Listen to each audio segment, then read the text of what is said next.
Hey everyone, it's Kajani with a guild making guide for Final Fantasy XIV patch 6.1.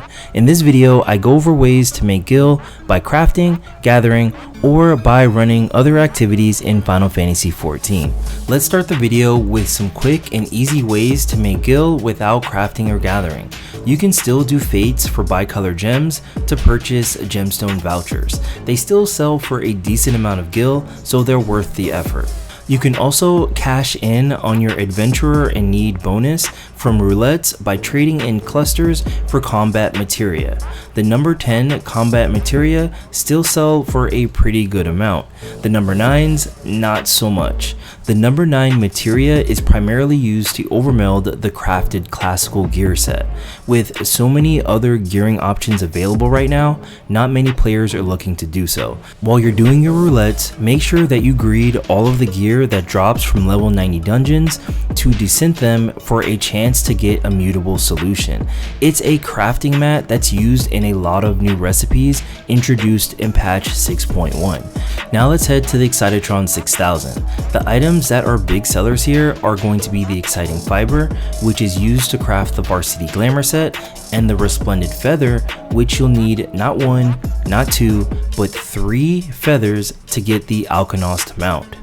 The chance of either item dropping increases the further you get into the Excitotron 6000. I hear that the Resplendent Feather only drops from the last room, but you can make big bank if you're able to get your hands on 1, 2, or even 3.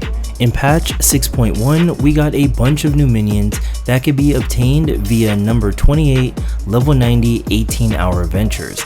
Send your retainers out, cross your fingers, and hope they like you enough for a chance that they bring you back one of these minions.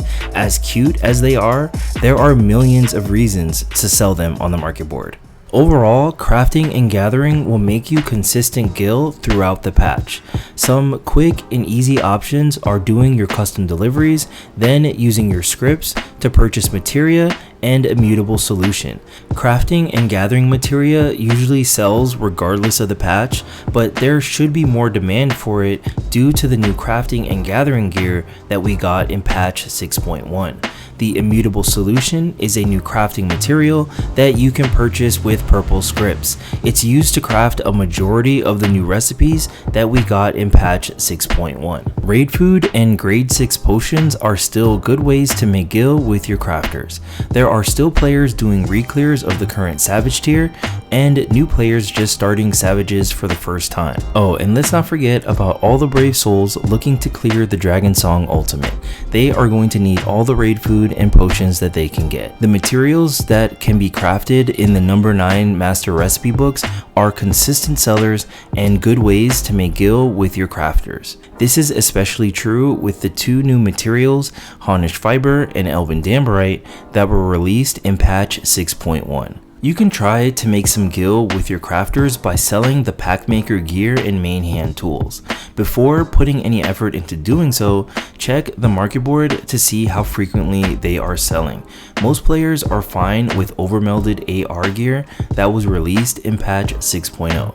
So there may not be a lot of rush to upgrade. Controversy aside, many players are living out their dreams by getting a house in Final Fantasy XIV.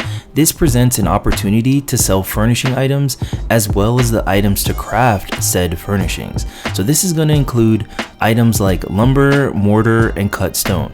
Basically anything that would be a pain to craft yourself, but you would still pick up if it's at a good price on the market board. A lot of players, myself included, like to craft their own furnishings, so there's a market for those base materials. You know, it's kind of like in real life. The couch is going to feel a lot more comfy knowing that you put it together yourself. Crafting furnishings to make guild will involve reviewing the market board and the sale history to see what sells and sells consistently, because that's the most important thing. You don't want to craft something and have it sitting in your inventory for like weeks on end. 2 other notable ways to make guild in patch 6.1 with your crafters is by crafting either of the new primal weapons.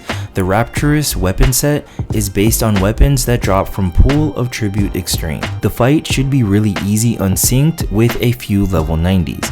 If you don't feel like doing any crafting, you can just sell the Blades of Revelry. The other set of primal weapons are the of the round weapons based on weapons that drop from Minstrel's Ballad, Thordan's Reign. There should be renewed interest for this weapon set because we got new weapons in 6.1 for Sage, Reaper, Gunbreaker, and Dancer. Overall, they are much easier to craft in comparison to the Rapturous weapon set since they do not require any drops from Minstrel's Ballad, Thordan's Reign. For gatherers, making gil in 6.1 is actually really simple. The newest way to make gil is by catching and selling the Thavnarian Calamari.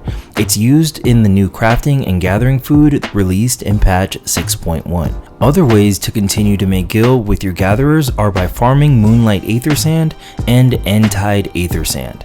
You can go to Garlon Tools to see the timers for active nodes to farm Moonlight Aethersand.